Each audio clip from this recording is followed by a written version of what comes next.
I wish I could be with you today in New York City, but I am traveling to Cameroon, my country, Central Africa, with 15 Americans on a study tour to visit projects and see the impact that Heifer International and your support is providing to communities in Cameroon.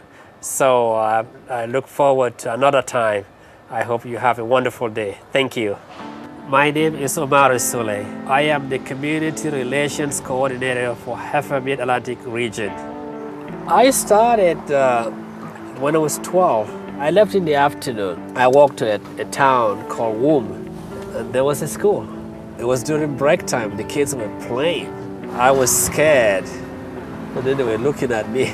I looked different. The first thing that happened weeks before that, we were heading our cattle.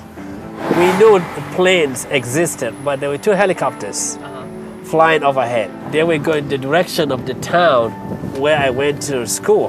My cousins and I, we all ran away.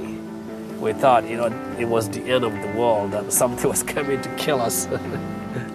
Oh, so people were inside. So yeah, so I began to marvel and wonder, whoever did that, at least they learned the skills. So when I had my day off, I just sat there, I contemplated, kind of like meditation, looking at the lake. It's ironic that a lake, changed our lives. And then decided, well, it's time to go.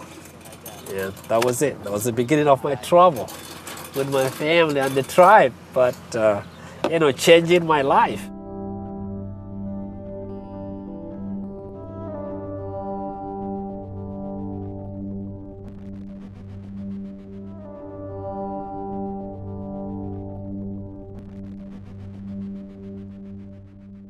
We were struck by a natural disaster on 21st of August 1986 in the northwest province of Cameroon. A volcanic lake, a crater lake, sent carbon dioxide. It suffocated 1,745 people, killed 4,000 cattle. So that's actually how we got to know Heifer. It was the year that I finished secondary school, which is here, middle school. I went to Nyos to see my mother and hopefully my brothers and sisters. And there was one vehicle that used to go to the village of Nyos. And we saw it coming back. We knew the driver, we knew everybody who was going. So my thought was one of the bridges collapsed. I said, Ephraim, what happened? He said, we got to Cha, one of the first villages, and we saw 7 bodies on the road. We proceeded, then we met a motorcyclist who told us that the other villages all have been wiped out. I did not really think that my mother and my brothers and everybody had been killed. So we left and started walking. Then whoever we met did not talk to us. So we knew right there that it was terrible. When we descended to the valley, we met a man that we knew very well, a cousin. He was sitting there, he was weak, he was crying, and my wife had died.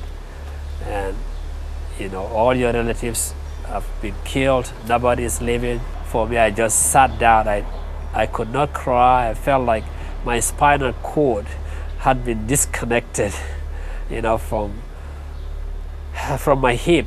My mother, and then my half brother with his 13 children, my brother that I follow, he had 5 children, he and his wife all were killed. And then the cousins, nephews, nieces, aunts. So I said to those, my cousins and uncles, let's go get help. That's how I became an interpreter. Then after a year, Heifer International came. Before Heifer came, we were really at the point of not knowing what would happen. We knew relief would end. My quest was to learn English. That was a desire, living home.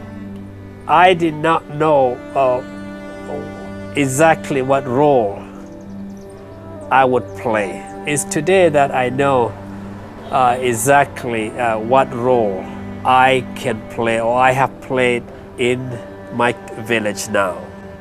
This is the fun part. I really like it. I left a legacy of training left a legacy of people continuing to improve their lives. And a legacy for education.